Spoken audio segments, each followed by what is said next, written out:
Commander Hay-Il was exhausted. She had been working for 12 hours straight on the planet's surface, studying the alien creatures that everyone on the research ship called the Xarvath. Her legs hurt, her back ached, and her eyes felt dry and heavy. All she wanted was to get back to her small quarters, take a hot shower, and sleep for 10 hours. The journey back to the ship had been long. The shuttle ride through thick purple clouds took 40 minutes.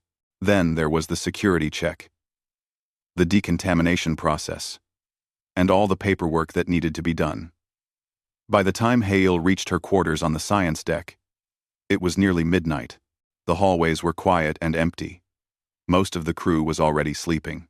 She pressed her hand against the door panel. The metal door slid open with a soft hiss.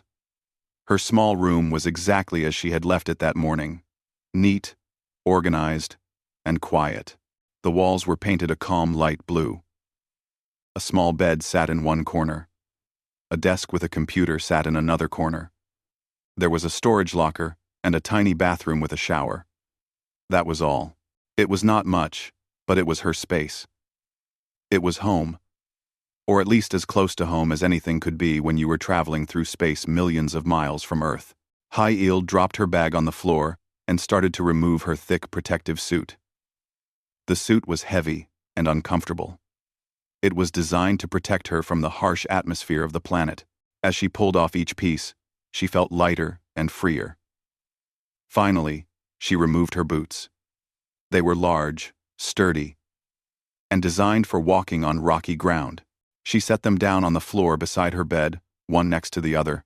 She had decided to shower first before doing anything else. She needed to wash away the red dust that covered her skin, the strange smell of the alien world that clung to her clothes, and the tiredness that seemed to sink into her bones. She reached for her shower kit and walked toward the bathroom. She did not notice anything wrong.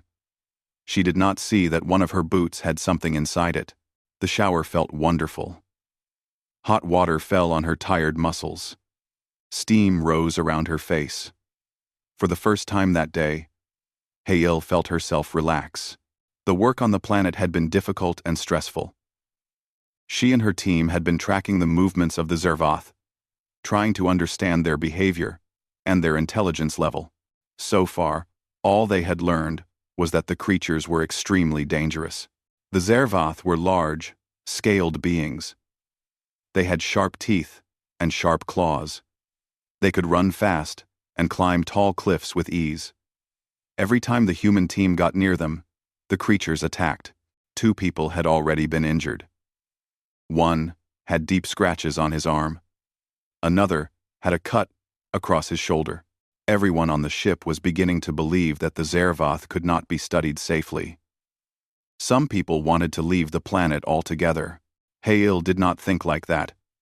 She believed that all intelligent creatures had reasons for their behavior. The Xarvath attacked because they felt threatened. They attacked because humans were strangers on their world. They attacked because they did not understand what the humans wanted. There had to be a way to study them without getting hurt. There had to be a way to understand them. These thoughts kept running through her mind as she showered. She did not know that her shower would be interrupted by a discovery that would change everything. 20 minutes later, Hay-Il stepped out of the shower and dried herself. She put on comfortable clothes and walked back into her main room. The clock on the wall said 12:47. She was too tired to stay awake any longer. She reached down to move her boots to the side so she could get into bed. That was when she heard it. A small sound. A quiet, strange sound. It was not like anything she had heard before. It was not a beep from a machine. It was not a sound from the ship's engines. It was something else. Something alive. Hay-Il froze. She listened carefully. There it was again.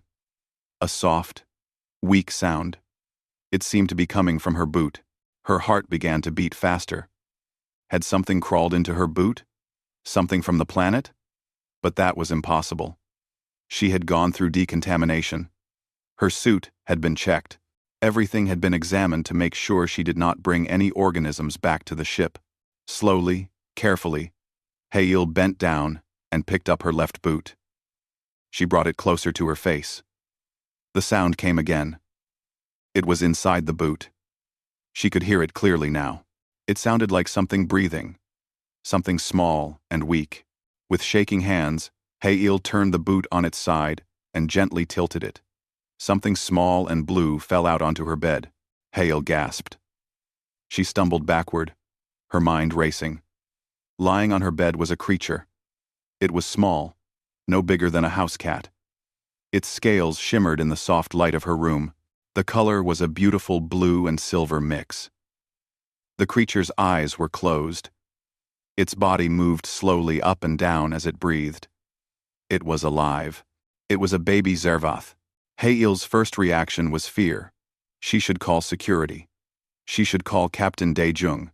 She should report this immediately. A dangerous alien creature had gotten into the ship, into her quarters. This was a serious security breach. This was dangerous.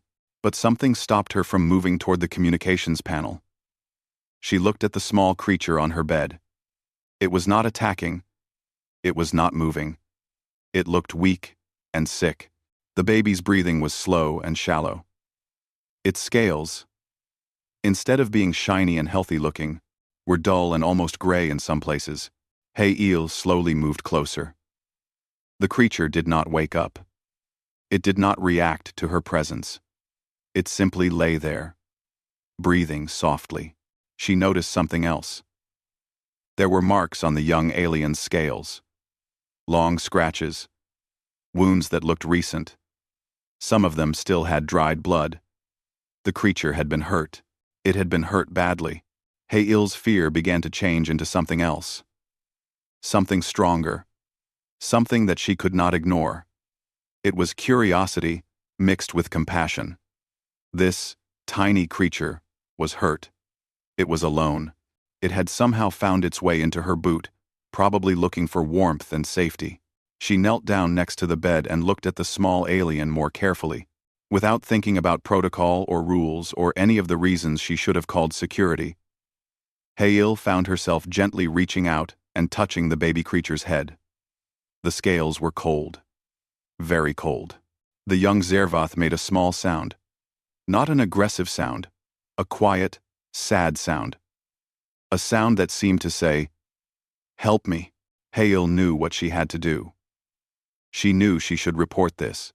She knew she should follow the rules. But looking at this small, injured, lonely creature, she could not bring herself to do it. Not yet. Instead, she carefully reached for her emergency medical scanner from her desk.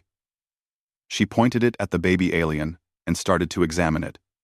What she saw on the small screen made her decision for her.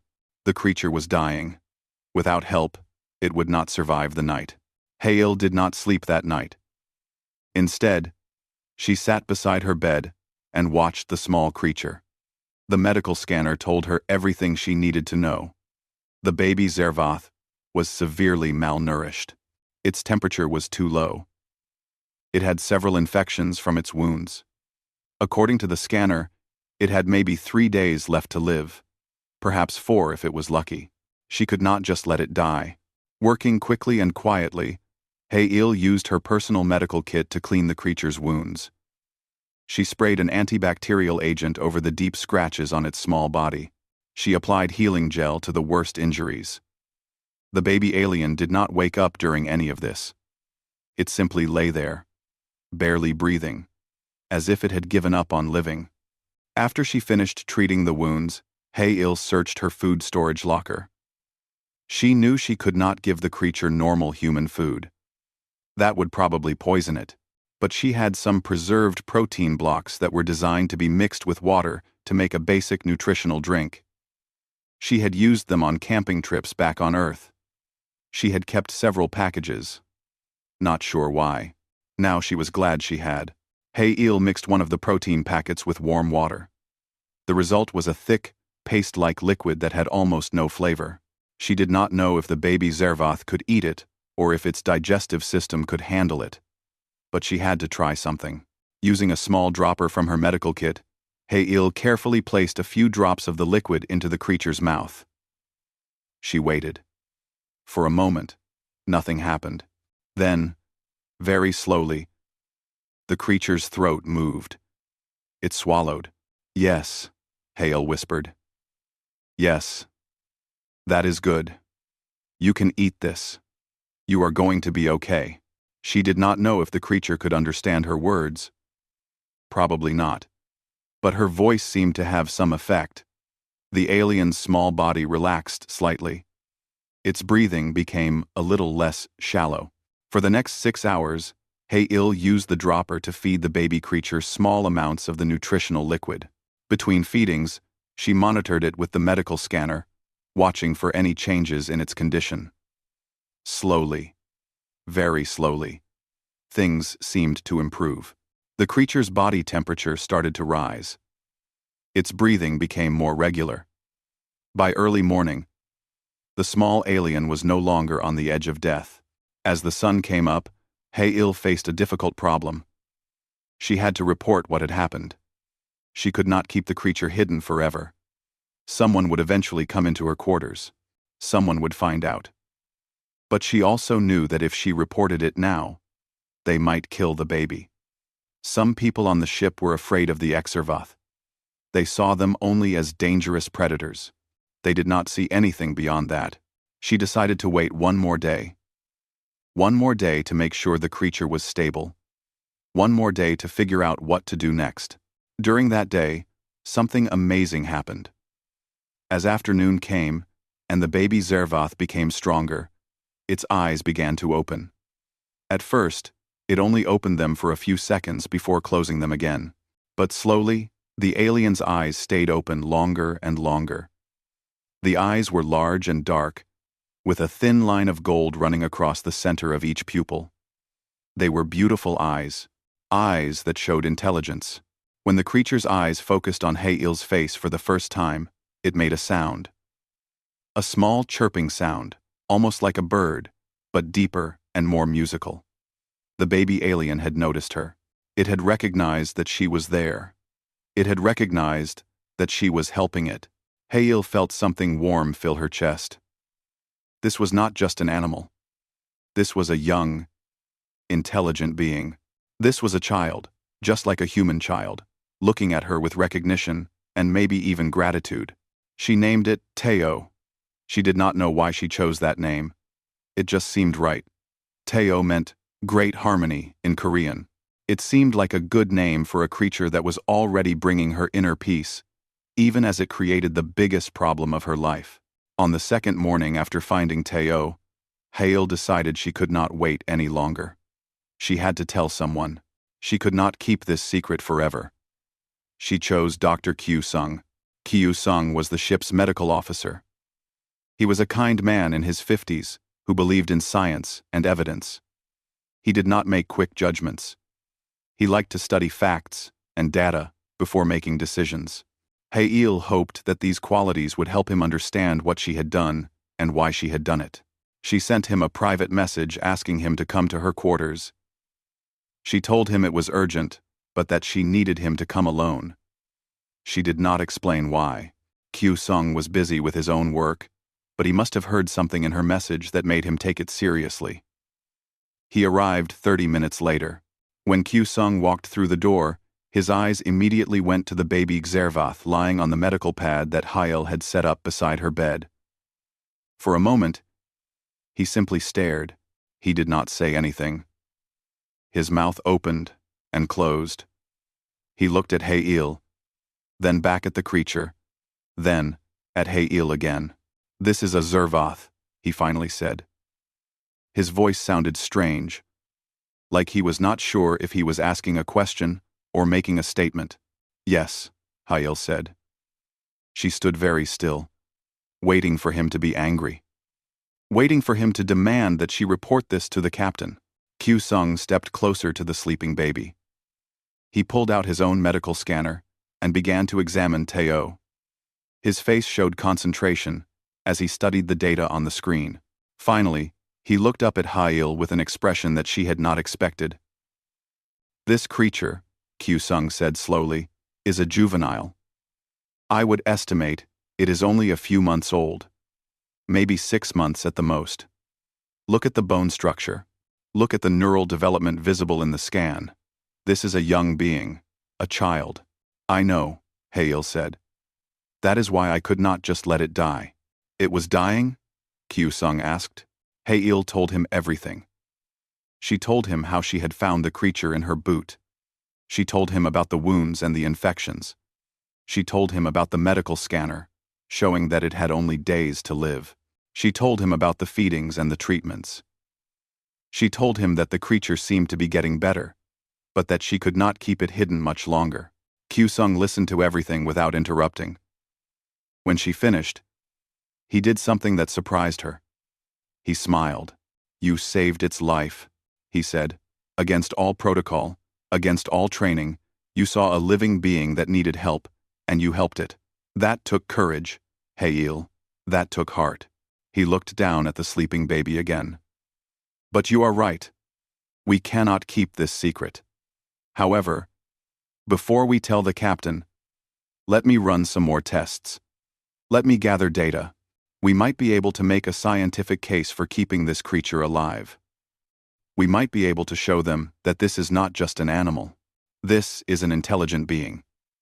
And if we can prove that, then maybe, just maybe, people will understand why you did what you did. Hail felt tears in her eyes. She was not alone anymore. Someone else understood. Someone else believed that the baby creature deserved to live. Teo made a small sound in his sleep, a satisfied chirping noise. Hail reached out and gently stroked his scales. The baby alien did not wake, but his body seemed to relax even more.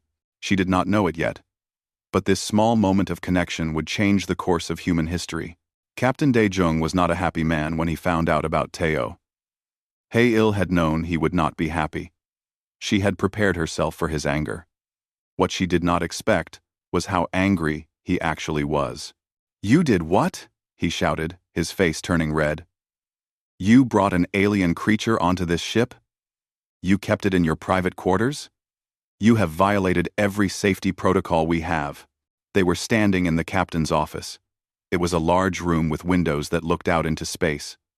The stars were beautiful and calm, but the atmosphere in the room was anything but calm. Captain Dae-jung stood behind his desk, his hands pressed flat on the surface, leaning forward as if he might reach across and grab Hae-il by her uniform. Beside Hae-il stood Dr. Q-sung. He was calm, holding a datapad with all of his research about Teo. Sir, Q-sung said in his quiet, steady voice, I understand your concern. However, I believe you need to see this data before you make any decisions. Captain Dae-jung turned his anger toward the doctor. I do not need to see any data. I need to know why you are helping her with this insane situation. Because, Q-sung said, this is not just an alien animal. This is an intelligent juvenile. Look at the neural scans. Look at the learning capability data. Look at the behavioral responses to care and stimulus. This creature is not reacting like a simple animal would. It is reacting like a conscious, intelligent being. Captain Dae-jung did not want to look at the data. He wanted to be angry. He wanted to order the creature's death and be done with it. That was the safe choice. That was the choice that would protect his crew and his ship. But Q-sung was a respected officer with a good reputation, and the data was interesting. Against his better judgment, Captain Dae-jung took the datapad and began to read. For several minutes, he read in silence. His face began to change. The pure anger started to fade, replaced by confusion and then concern. Finally, he set the pad down on his desk. This data is incomplete, he said, but his voice was quieter now. You have had this creature for less than 2 days. You cannot possibly understand what it is. No, Q-sung agreed. Which is why we need more time to study it. Which is why I believe we should allow the creature to live. Absolutely not, Captain Dae-jung said. Do you have any idea what will happen if the crew finds out? Do you understand what could happen if something goes wrong? If this creature attacks someone? If it escapes? It has not attacked anyone, Hae-il said quietly. It is just a baby. It is weak and injured. and alone. It is a predator, Captain Daejung said. Every soldier down on that planet has told us the same thing.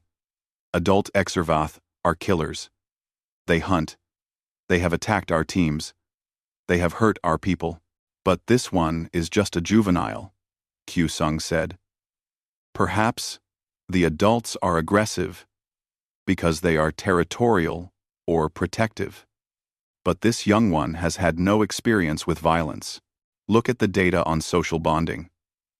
It has become attached to Commander Hae-il. It shows signs of trust and comfort around her. This suggests that the Exervath species may be capable of intelligence similar to or beyond human intelligence. Captain Daejung closed his eyes. When he opened them again, he looked very tired. Here is what is going to happen, he said. The creature will be kept alive for now. However, it will be kept in the secure medical facility under constant observation. It will not remain in Commander Hae-il's quarters. We will assign guards. We will monitor it every second of every day. And if anything goes wrong, if it shows any sign of aggression, if I am concerned for the safety of this ship in any way, I will order its immediate termination. Are we clear? Both Hae-il and Q-Sung nodded. And both of you, Captain Daejung continued, are under suspension from your normal duties until I can figure out what to do about this whole situation. You will work with Teo. You will study it. You will provide me with daily reports, but you are not to discuss this with anyone else on the crew without my permission. The fewer people who know about this, the better. Over the next 3 weeks, something remarkable happened. Teo continued to grow stronger. Hae-il and Q-Sung worked together to understand the young alien's needs. They discovered that it preferred warmer temperatures than humans did. They learned that it could process different types of food besides the protein mixture, including certain vegetables and raw fish from the ship's food storage. They found that it responded to sound and music, showing clear preferences for certain tones and rhythms. Most importantly, they discovered that Teo was learning. Hae-il began to teach the creature simple commands, not through force or punishment, but through patience and reward. She would make a sound, and when Teo responded by doing something, she would give it food or gentle touch. She would show it something, and if the creature reacted the way she wanted, she would reward it. By the end of the second week, Teo had learned to recognize specific sounds and voices. It knew that Hae-il's voice meant safety and food. It knew that certain tones meant rest time. It had learned routines and could anticipate what would happen next.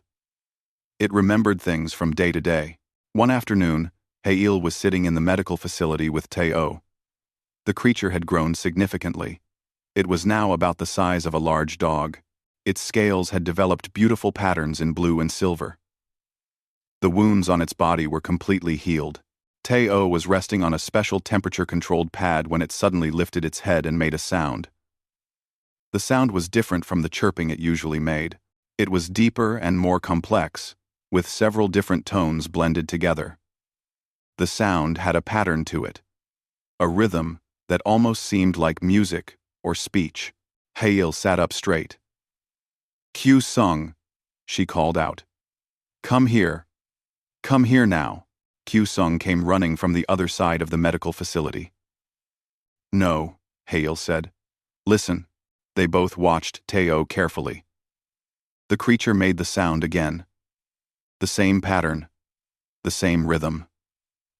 As they listened, Hae-il realized what they were hearing.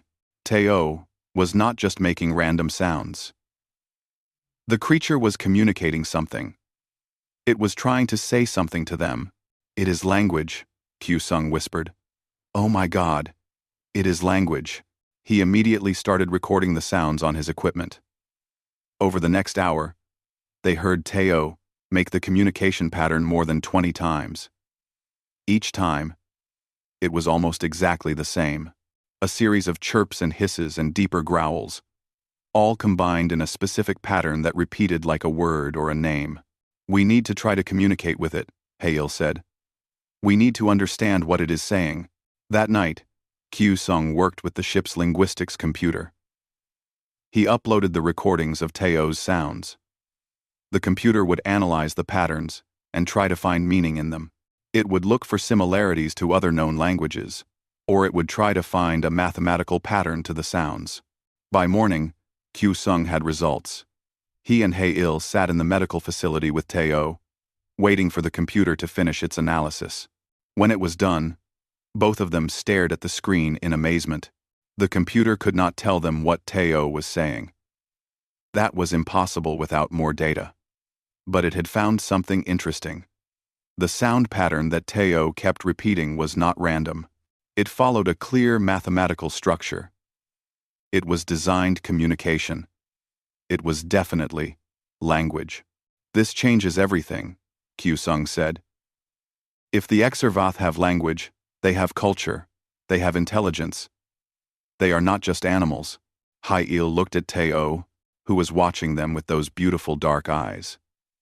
The creature made the communication sound again, as if telling them something important. She wondered what Teo was trying to say. She wondered if the young Zervath was calling for its parents. She wondered if it was asking for help. She wondered if it was telling them a story about its own life. Captain Daejung called Hae-il and Q-Sung to his office on the morning of day 30. He was holding another datapad, and he looked like he had not slept much in the past few days. "I have reviewed all of your research," he said. "I have read every report. I have listened to every recording of the creature's communications, and I have made a decision." Hae-il held her breath. After 30 days, she still did not know if Teo would be allowed to live or if the order would come to end the creature's life. "The creature will continue to live?" Captain Daejung said. "However, we are going to do something very different. We are going to attempt first contact with the adult Zervath population." Both Hae-il and Q-Sung looked at him in shock. "You want to bring Teo to the planet?" Hae-il asked. "To the other Zervath?" "Not immediately," Captain Daejung said. "If the adult Zervath are intelligent, as your research suggests, then perhaps they will understand what has happened here. Perhaps they will understand that we saved the juvenile instead of killing it. Perhaps, if we bring the young one back to them, it will change how they see us." "That is very risky," Q-Sung said. "Everything about this situation is risky," Captain Daejung replied. "But the risk of trying to communicate might be less than the risk of continuing to fight with them. Every time we send a team to the planet, there is violence. People get hurt. We do not understand them, and they do not understand us. But now, perhaps, we have something they will value. They're young." Over the next week, Hae-il worked with Teo to prepare him for the journey to the planet. The creature was much stronger now. It was no longer a dying baby. It was growing into its juvenile form, with longer limbs and a stronger body.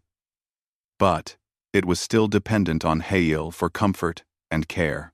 The young Zervath had become deeply bonded to the human who had saved its life. Saying goodbye was difficult.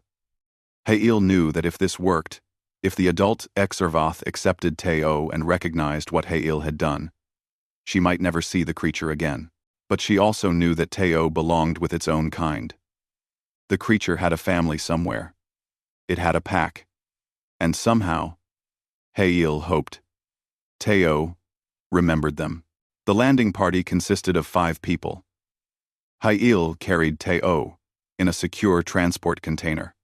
Captain Daejung came along, as did Q-Sung and 2 security officers. They traveled down in a shuttle to a neutral zone that had been marked on maps. This area was far from where the Exervath usually hunted, and far from the human research base. When the shuttle door opened, Hae-il looked out at the alien landscape. The ground was red and rocky. The sky was purple. Strange plant life grew in tall formations around them. It was a beautiful but dangerous world. Captain Daejung and the security team exited first, weapons ready, but not raised. Hae-il came last, carrying the transport container with Teo inside. For several minutes, nothing happened. The group stood in silence on the red ground, waiting. Then Hae-il heard it. A sound carried on the wind. It was the same communication pattern that Teo had been using, but deeper, more powerful. And it came from multiple sources. Multiple adult Zervath were coming toward them. "Hold your ground," Captain Daejung said quietly. "Do not raise your weapons. Do not make any aggressive movements." From across the rocky terrain, the hunting party appeared. There were 5 adult Exervath, each one massive and terrifying. They had scales that shimmered in deep reds and blacks. Their jaws were filled with sharp teeth. Their claws looked like daggers. They were easily twice the size of adult humans, and they looked deadly. The lead Zervath stopped about 50 meters away from the human group.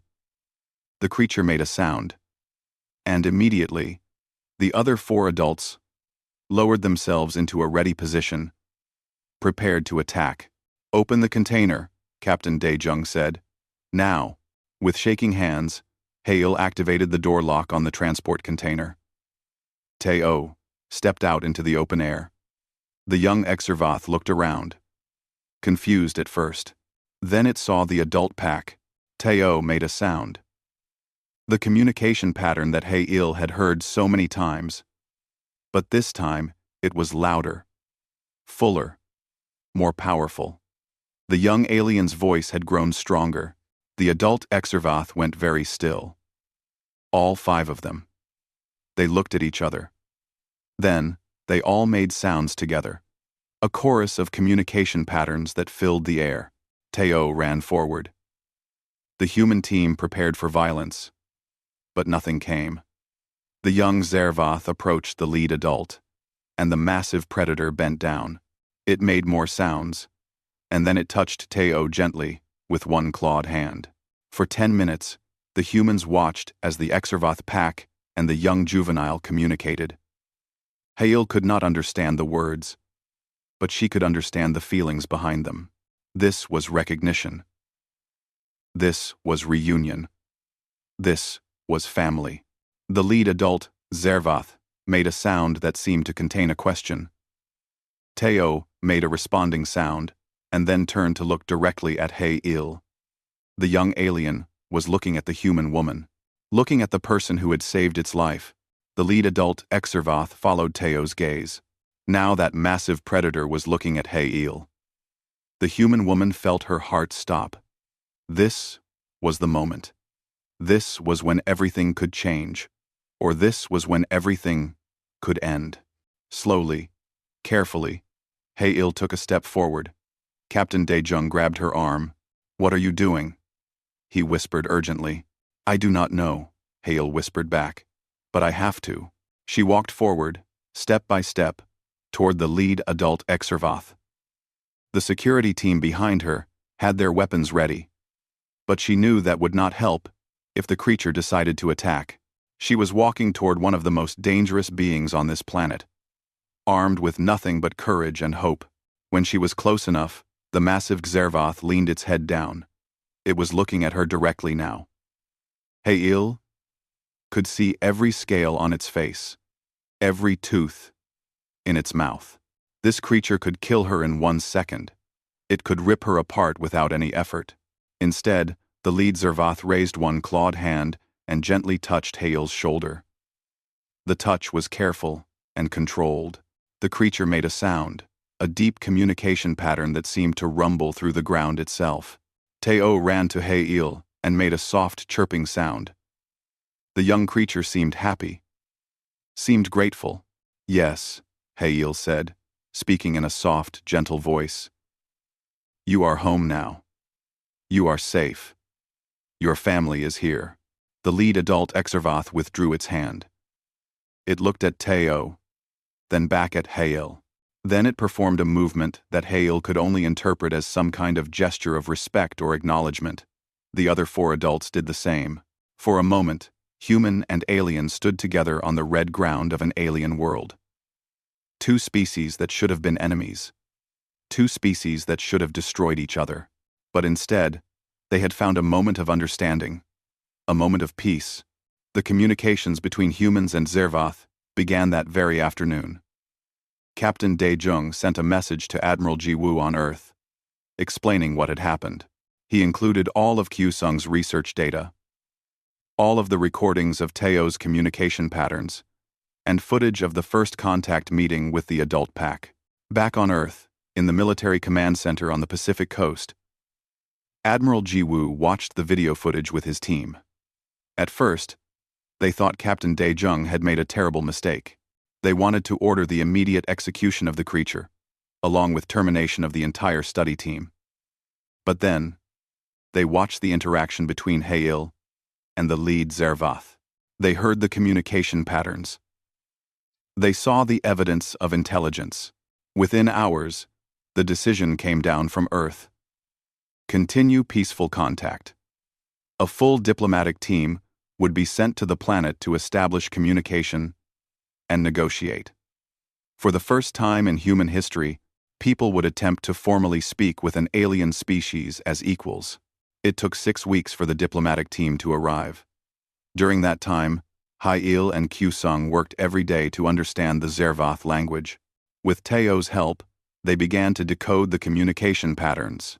The young alien became a bridge between the two species, willing to explain and demonstrate the language to the humans who had saved its life. What they discovered was astonishing. The Zervath language was extremely complex. It used multiple levels of sound, combining chirps, hisses, growls, and rumbles into patterns that could convey incredibly detailed information. A single communication sequence that lasted only a few seconds could contain meaning equivalent to an entire paragraph of human language. More importantly, they discovered that the Zervath had a complete society. They had families, they had leaders, they had traditions and culture. They had history. Through Teo's slow and patient teaching, the humans began to understand that the adult Zervath had been territorial and aggressive, not because they were mindless predators, but because they were intelligent beings protecting their land and their people. The diplomatic team arrived with linguist Min-ho at the head. Min-ho was a brilliant young woman who had spent her career studying human languages from around the world. Now, she had been given the impossible task of learning an alien language in order to broker peace. Hail brought Min-ho to meet Teo on the very first day. The linguist stood in the medical facility, staring at the young Zervath with wonder and excitement. "This is incredible," Min-ho said. "The complexity of the vocalizations, the use of harmonics and frequency modulation. This is not the communication of an animal. This is the language of a civilization." Over the next 3 weeks, Min-ho worked with Teo and with Hail to develop a working vocabulary of Zervath language. It was slow work, often frustrating. But gradually, communication became possible. Min-ho created a computer program that could translate certain Zervath sounds into human language, and vice versa. The formal meeting with the Zervath leadership took place on a neutral ground between the human base and the Zervath territory. 20 humans attended, including Captain Dae-jung, Hail, Q-sung, Min-ho, and a team of security officers. 12 adult Zervath attended, including the lead female who had first met the humans, and a massive old male with scars covering his scaled body. This scarred male was clearly the leader of the Zervath clan. Through Min-ho's translation program, communication began. Slowly and carefully, the Zervath leader told the humans the story of his people. He explained that the Zervath had lived on this planet for thousands of years. They had built a civilization with multiple clans, each controlling different territories. They had learned to farm, to hunt, to create art and music. They had science and philosophy and mathematics. But something had gone wrong. The planet's climate was changing. The lands were becoming less fertile. Food had become scarce. The clans had begun to fight each other for the remaining resources, and when the human ships arrived, the Zervath had assumed that the humans were another threat, another group trying to take what little they had left. "Your kind came to our world," the old leader said through Min-ho's translation. "We did not know your intentions. We only knew that strangers had arrived. And strangers meant danger. We did not mean to be a threat," Captain Dae-jung replied. "We came only to study and to understand.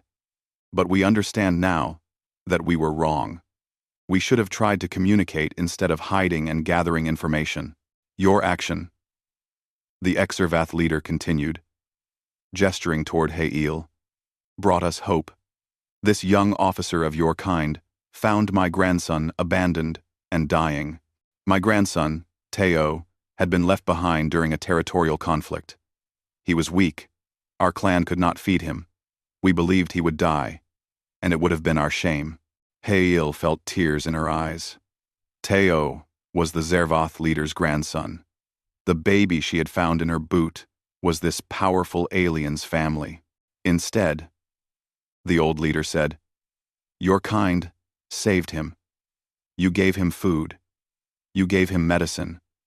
You gave him safety when you had no reason to do so. You could have killed him. You could have studied him for your knowledge and then killed him. But you chose to save his life. This is why I am here. This is why I have agreed to talk with you, instead of fight with you. Over the next few hours, the two species began to negotiate. The Zervath shared their knowledge of the planet's resources and climate. The humans discussed technologies that might help restore the Exervath lands. Slowly, an agreement began to form. Humans would send agricultural technology, weather management equipment, and scientific knowledge to help the Zervath restore their world. In return, the Exervath would allow human scientists to study their planet and would establish peaceful trade between the two species. But more than that, something deeper was happening. As humans and Zervath talked together, both species began to recognize something in each other. They recognized intelligence. They recognized compassion. They recognized the desire to survive, to protect family, to build something better. Minho was recording everything, taking notes on every communication pattern. Later, she would create a full linguistic guide to the Exervath language. Her work would change how humans understood the universe. It would prove that intelligence could take many forms, that compassion could exist in species that looked nothing like humans, that peace was possible even between the most different species. At the end of the meeting, the Zervath leader approached Hail. Through the translation program, he spoke to her directly. You saved my grandson, he said. You gave him life when he had no hope. You treated him with kindness when you could have treated him with fear. Because of your actions, my clan still has a future. My grandson will grow strong. He will become a leader of his people. And every generation that comes after him will know that humans gave us this gift. This is a debt that cannot be repaid, but it will never be forgotten. The old Zervath leader touched Hail's shoulder, just as he had done at their first meeting. But this time, other adult Zervath came forward and did the same. Each one placed a scaled hand on her shoulder in what Hail understood to be a gesture of gratitude and respect. She looked down at her feet and saw Teo. The young Zervath was looking up at her with those intelligent, dark eyes. The creature made a soft, chirping sound, and Hail knew, without anyone translating, what it meant. It meant, thank you. It meant, love. It meant that a bond between human and alien, created in a moment of compassion, could be stronger than any weapon, more powerful than any fear.